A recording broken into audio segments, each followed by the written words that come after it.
Why is crab a green one versus yellow the shark? The shark one. Yellow the shark one. And blue is the dolphin. And I don't understand these colors, but for these choices, but you picked up the crab. I feel like this should be kind of neutral. Your hand stopped on the crab, claws raised and a tiny smile on its face. It had big eyes and little legs, and the fabric was smooth when you picked it up. You had seen a few crabs at the beach before, though they usually scuttled away before you got the chance to look at them closely. You liked the idea of having a crab all of your own, even if it was just a soft animal. You were instantly enamored. Checking the price though, your heart fell. $6. You didn't know much about money, but you thought that was a lot to spend on one thing. You rarely had more than $5. You rarely had more than a $5 bill to your name. Though that changed the day you met Cove and his dad. You still had the $20 bill Mr. Holden gave you hidden away in your room. See, I told you I hadn't spent it yet. I was like, maybe I might actually be able to spend it now, but apparently I have it hidden away in my room. It was a grand sum of money, but you couldn't spend something that was at home instead of in your pocket. Maybe you'd have to ask your moms to bring you here again one day, now that you knew what you wanted. Is that what you want? Huh? Oh, it's $6. It's $6. I didn't bring any money. Alright. It's fine.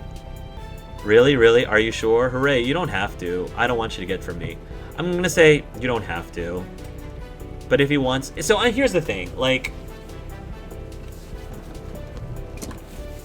I love giving gifts to people. And I love treating people to things. So, I'm very happy if people are like... not greedy. I love it when people are not greedy and, don't expect me to buy them gifts or don't expect me to treat them to things. But, if I want to do it, if I want to like do something nice for people, or if I want to, give them something because it shows that I care, it's, I would not want people to be like, no, don't give it to me. Like, don't buy that for me. I would rather people were like, you don't have to. Are you sure? Like, you really don't have to. And be genuine about it. And I'll be like, no, I'm sure. I want to do this for you. So I feel like that on the other side, if somebody really wants to give me something because they want to, I'll be like, I mean, you don't have to do that. But if you want to do it, I mean, I'm gonna be appreciative and I'm gonna think it's super sweet and I'm gonna thank you for thinking of me. Yeah, because I don't like it when people are like, no, absolutely refusing to let me like gift them something or treat them to things. I don't like that, and that's why, because I don't like it when people do that, when I generally want to do things like that for people, I don't like strong arm other people from doing nice things for me. Like I don't like be like, no, don't do that at all. Absolutely, I'm not accepting it. I'm not accepting it. What you doing something nice for me, because I would like for people to accept it if I want to be doing something nice for them. I would want them to accept it, even if and of course it's always nice for them to say, you don't have to do it, but if you really want to, thank you. You don't have to. Cove didn't mind that. He took the keychain from your hands, and that was that. He was holding a small yellow bucket for himself, too. I was always going to get you something. I already got the money for it. Thank you, Cove. That's so sweet. I think that's the very first gift he gave me, is a little crab. Oh, that's so sweet. You smiled, pleased to have things work out. It was nice of Cove's dad to let Cove buy something for you, too. You had to remember to thank him next time you saw him. Now I can treasure it forever. After Cove paid, the two of you stepped out of the store side by side, your balloon dolphins knocking together and spiraling around in the air. You watched Cove hold up his new pail to his face, examining it thoroughly. Hey, Cove. Yeah? Your dad gives out money a lot. I really like this keychain. Never mind. No, I'm going to say I really like this keychain. Thank you. It's nice. Cove looked further down the street where different food carts were lined up. He rested his non-cast arm over his stomach, and just as he did, Yor let out a light growl. You hadn't eaten since breakfast, and after all of this wandering around, you're definitely ready for some lunch. Let's get some food. Do we still have enough money for food? Yeah. You two wandered around a short while, looking at all the delicacies that were available. Everything looked delicious, and as the different smells, both sweet and salty, wafted over you, your stomach growled even louder. After passing up hot dogs, snow cones, ice cream, and pizza, you both agreed on pretzels. Oh, okay. Cove got something sweet and cinnamony, and you got a plain one. Got one with cheese, got one with sprinkles, got one with chocolate, got the same. Sweet and cinnamony. Ugh. I'm not a okay, I like sweet things, but I tend to be more savory than sweet. Although, as a kid, I do want, like, sweet things too. But I also like savory. See, the thing is, as a kid, I like both. I like both sweet and savory things. I'm gonna go with a cheese one. Definitely not plain. I do not. Hark does not get plain of anything. I don't like plain anything. You know, I am not a cheese pizza kind of person. For example, I want other things on my cheese. I am not a plain bagel kind of person. I want other things on my bagel. So I want everything on my bagel. So definitely not a plain pretzel. So I'm going with the one with cheese, because I do love cheese. You licked your lips hungrily as the vendor handed your pretzel over, ready to take a big bite. It was covered in gooey, melted cheese, just the way you liked it. I made the right choice. It seemed odd to get a dessert pretzel before eating normal food. No, I don't think... See, that should have been a choice, because I would not have thought that was weird either. Quite often, especially as an adult, I quite often would eat dessert. Not first. I will admit I don't eat dessert first, but I typically eat dessert like in the middle of my meal. Like, especially if I'm at a restaurant or a buffet. I go for, pretty much when I'm at a buffet. Because a buffet is meant to be like all you can eat, I purposely take a break and grab dessert. I go to the dessert table in the buffet and get myself some dessert in the middle just to guarantee that I can fit dessert in. And then after I ate all the dessert that I wanted, then I continue and go back to the savory stuff. Which actually works out because I've always been, even as a little kid, sweet things make me hungrier. Sweet things make me hungry for savory things. Never fails. Every time I eat something sweet, I then get a craving for something like savory. So it's actually better for me to not end the meal on something sweet. It's actually better for me to have the sweet thing in the middle, which then entices me and appetizes me to, go for something savory again afterwards. So that part I don't like. Of all the choices that we were given, that's the one thing that I felt like, you should have given us a dialogue choice for that. But it's okay. It's okay. They've given us so many other dialogue choices. I'm just going to let that slide. You found an empty table close enough to the beach that the grit of the sand made terrible noises when you dragged the chairs out to sit down. Ooh, I hate that. It's like nails against a chalkboard kind of thing. These balloons are going to make it hard to eat. Cove placed his bucket on the table as he stared at his still balled up hand that was wrapped around the string. You opened your mouth to agree before an idea hit you. I know! After carefully placing your pretzel somewhere it wouldn't get sandy, you tugged the balloon dolphin out of Cove's hand and tied it in a delicate bow around his wrist. Oh. Cove bounced his arm up and down in place, testing the stability of your knot. After watching his balloon jostle around but remain attached, he smiled, satisfied. Can you do it for me?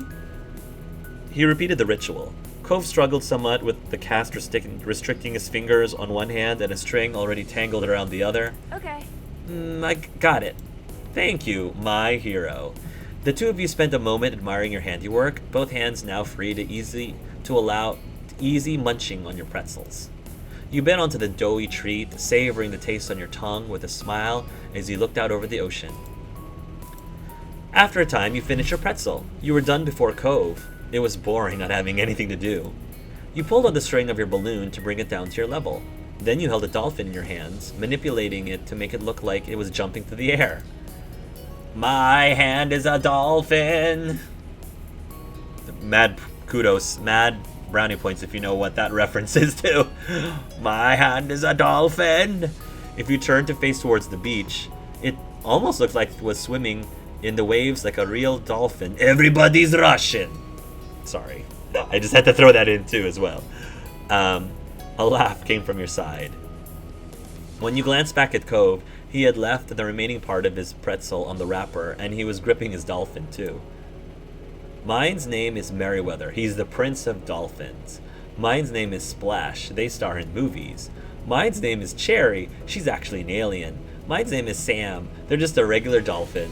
I had a really creative imagination, so Prince of Dolphins. I wasn't even really into princes and princesses and kings and queens. That wasn't really my thing when I was a kid. Regular dolphin, no. As I said, I'm not a plain regular. None of the stuff that I go for is plain or regular. They always have to have a creative spin to it. Not an alien. My name is Splash. They star in movies. Their trainers use fish and treats to help them perform tricks. They're the most famous dolphin in the world. You sighed, wishing you could star in a movie with a real-life dolphin. Yeah, I dreamed about being in movies. I wanted to be like a movie star when I was a kid. What's yours? Cove considered this question, placing the balloon against the table and resting his free arm across it in contemplation. It's... With a loud pop, the dolphin exploded into ribbons. Oh, how did that happen? Oh. Oh no. For a second, all Cove did was gape in shock like you. Then his cheeks puffed up, squinting his eyes, and you saw tears start to glisten. Oh, Cove, I'm so sorry. I'm so sorry. You can have mine. You made a joke. You offered to find Alexander. You offered to give Cove your balloon. You didn't say anything. Why don't we find Alexander? Because, like, part of me feels like he's not going to really want my dolphin. I feel like he would rather, if anything, we would get another. What makes the most sense is to get another dolphin. Because I don't know if he would want my dolphin. Because he'll be like, it's your dolphin. So, you offered to find Alexander. I mean, making a joke is something I probably would have done when I was older. I don't think I was adept. I don't think my sense of humor was that great at 8 years old. I feel like me making a joke would be disastrous in a situation like this. I think I'm a little bit more adept when it comes to jokes when I was at least a teenager, at least. So I would actually like try to find an actual solution to this problem. You offered to find Alexander. Maybe the amazing Alexander is still there. I'm sure he'll give you another one if we tell him what happened. After a long second, Cove gave a tiny nod of his head. You walked. I'll take his hand. You took his hand. You took hold of Cove's hand. He brought his gaze back down and gripped yours in turn. The two of you wandered up and down the street, but you saw no sign of the amazing Alexander. Aww. Finally, you were forced to give up.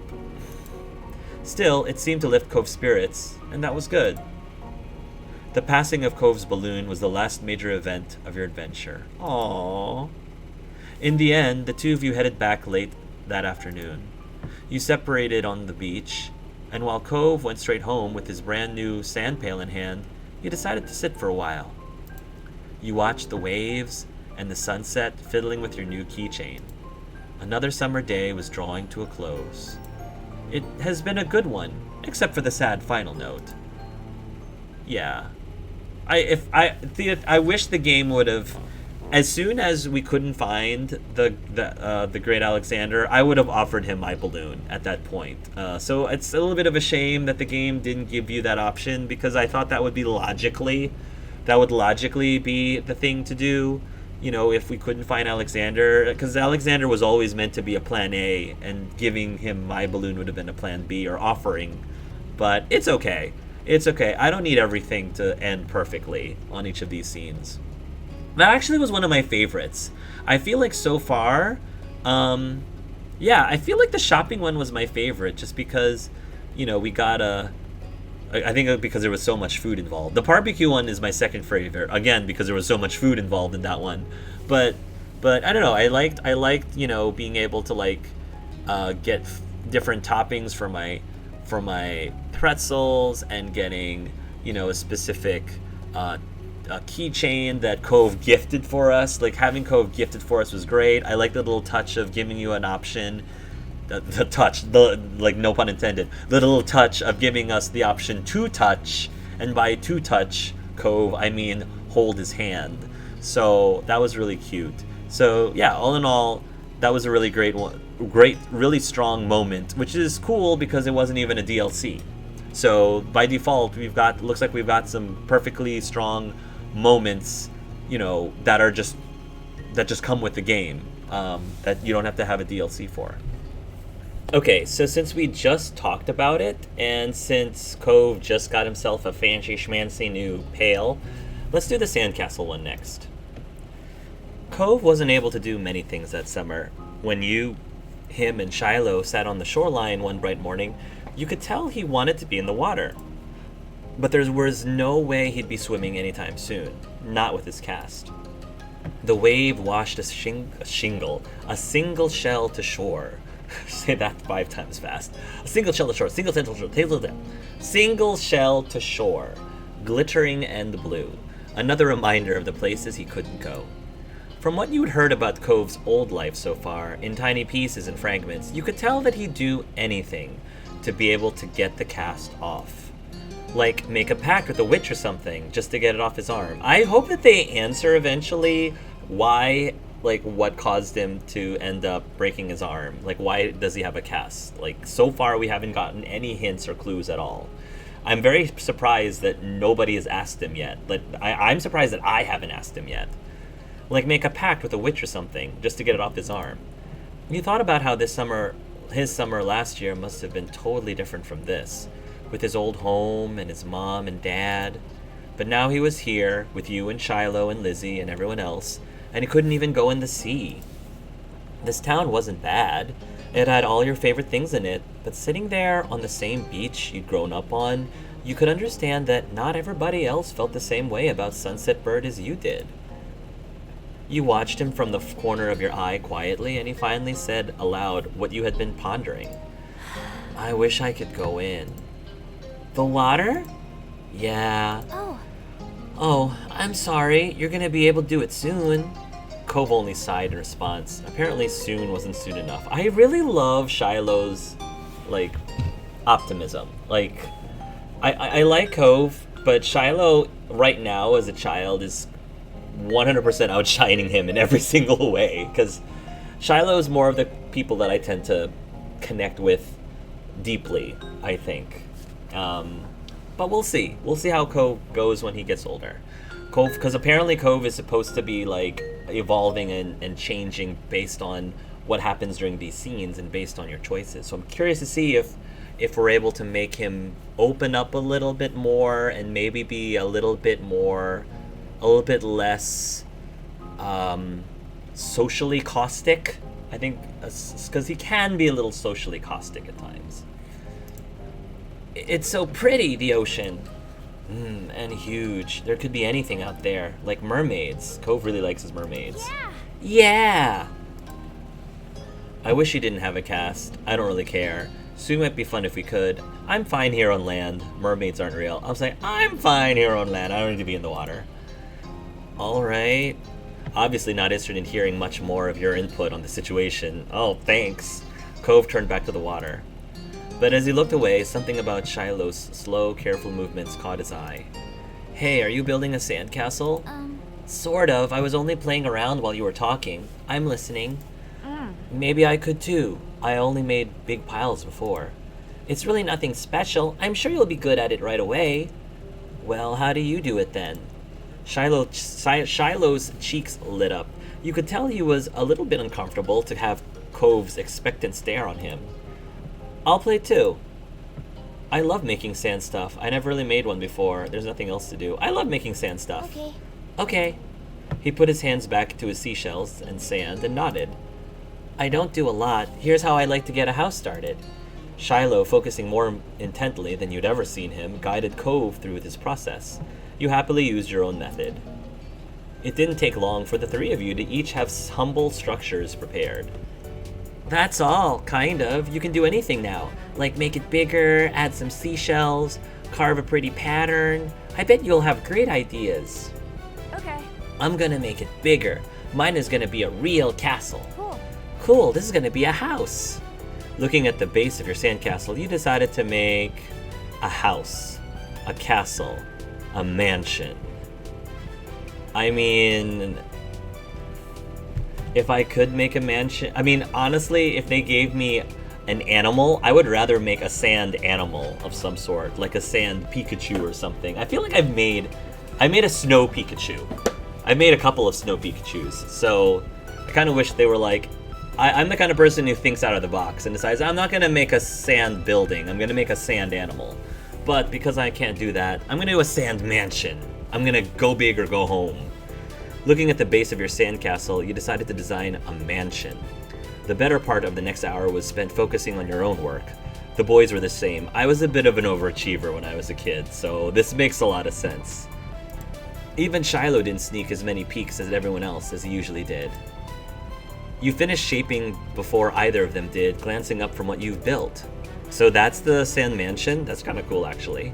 It seems you got done so fast because they already searched around for extra decorations. Shiloh had grabbed most of the really interesting stuff, and Cove had a lot of shells, but there were still options. The first thing you reached for was a red bottle cap, blue seashell, a green piece of sea glass. I'm gonna say seashell. It was the best fit for your mansion, you decided. The blue color of it still reminded you of the clear water. The clear water that I'm not a fan of. So you put in a funny place. You put in a funny place.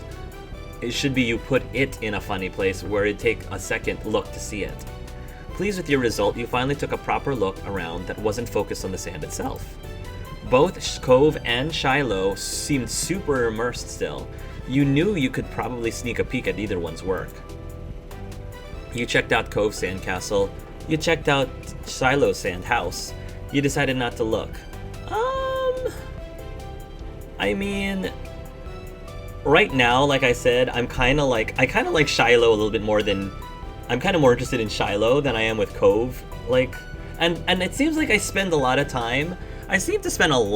time with Cove, and so I don't spend nearly as much time with Shiloh. So I'm gonna say if I can hang out with Shiloh and look at what Shiloh's doing, I'll do it, because I don't like being like attached to the hip to somebody, even if it's somebody I like. I don't want to be because I mean, my husband and I, we don't attach ourselves to the hip at all, as I've said before in other videos. So I'm gonna check out Shiloh's sandhouse. Shiloh is definitely the best one out of all three of you at building sandcastles, which is another reason why I should check it out, because then I could learn from him. His was also the smallest, but there were so many glittering debris and carved sand shapes all over the entire building that his effort was obvious. Yeah, it's all about quality. It's all about quality, not quantity. Ladies and gentlemen, size does not always matter. I've always believed that myself. So Shiloh's little house even had a tiny garden by the front door and another one in back, all made out of pebbles and other bits and bobs. That is super cool. The silence was then broken. What's on top of yours, Shiloh? You peeked closer and discovered something shiny sticking out of Shiloh's sand chimney. Oh, it's just a gum wrapper. It looks like smoke. That is super creative. Mad props to Shiloh. I would like totally high-five him at that point. Good job, my friend. Neat. It's good. That's smart. Yeah, I didn't think of that. I guess I don't see it. You should be an architect. Kind of looks like a worm. No, I'm gonna be very encouraging. You should be an architect, Shiloh. Maybe Shiloh will actually become an architect because of this. You'd be good at it, Shiloh. Shiloh smiled without a word. And that was that for the current topic. Vaughn, can I see what you did? Sure. He scooted just a bit nearer and began surveying your work. All you really knew about mansions was that they were supposed to be big, so you gotten really big. It was the size of the country club that Lizzie played golf at. This 10-year-old really plays real golf? Wow. Like, how wealthy are our parents that they're able to take their daughter to go to real golf? Like, good gravy. Compared to Cove and Shiloh's buildings. Like, between real golf and mini golf, guess which one is a lot more expensive? Compared to Cove and Shiloh's buildings, probably even bigger. Shiloh quickly decided to jump in the new conversation. Hey Vaughn, what did you do? This is my mansion. It looks great. Your house is so big. It's not a big house. It's a mansion. I guess mansions are just really big houses. Thanks. You just looked up. No, I'm going to say thanks. Thanks, Shiloh. You're welcome. I don't think that's the same as a house. Huh? Is being a house bad? No. No, but we each made our own place. Nobody is the same. I think we are. Cove raised an eyebrow at that. If something is the only one of that thing, that makes it special. I guess? So are you trying to say that Shiloh's isn't special? Yeah, for sandcastles and stuff. People too. My dad always says how everybody is their own man, a real individual. That is true. I don't think I'm very special. Oh, can I give Shiloh a hug, please? Shiloh is... Oh, I really want to hug this kid. He's so adorable. Why? Why not? Nobody else is you. Shiloh simply shook his head. I'm not different. I think Shiloh is different. In a good way. In a very good way. A beat passed between the two. Cove then looked down at his own work again. Okay. He didn't seem to be bothered leaving the disagreement hanging there. Cove had other things on his mind. My dad tried to get me to make sandcastles the first time we came to this beach. I didn't want to. Cove trailed off. Again, there was another moment of silence. Shiloh shifted and opened his mouth to say something, but Cove spoke up before he could. You didn't think he noticed that Shiloh was going to talk. Hey, do you know what happened when your mom's met my dad, Vaughn? You waited to see if Shiloh would say what he wanted to. When he didn't, you considered Cove's question. I wasn't there. They didn't tell me. I just remember what happened when I met your dad. Mr. Holden had been a weird stranger then. Well, he was still kind of strange. No other parent acted like him, but you know him better at this point. Now that you thought about it, it made a lot of sense that Cove's dad talked to him about people being unique. You were pulled from your thoughts when Cove continued. Oh. Well, I was there. I don't think my mom has met your dad. Yeah, I'm pretty sure she hasn't. Vaughn's parents and my dad met the same day I met him. I'm gonna say what happened. Shiloh frowned to himself, ducking his head. His hat cast a shadow over his face. You could still tell he was upset at not being included in Cove's choice of topic. I really want to help out Shiloh here, because he's the poor kid's trying so hard. That was kind of boring for him. Though giving people their own turn to say the things they want is important too. You stayed silent, let Cove finish Charlie. I'm gonna be like, Cove, like, I understand that, you know, you're not great at the social stuff, but I think Shiloh wants to talk too. You know, I'm trying to like nudge Cove a little bit to help sharpen some of his social skills. So that maybe when he gets older, he'll have, you know, some more tools in his social skills toolbox. I think Shiloh wants to talk too. Huh? We were talking, just not right now. I'm talking to you, he can listen. Shiloh's expression barely flickered at the words. He still looked put off. I'm trying, Shiloh. I'm really trying here. Cove continued like the interruption hadn't happened. He was determined to tell the tale. Alright, go ahead, Cove. I tried. I tried really hard to be there for you, Shiloh. Hopefully, Shiloh will notice that in the future.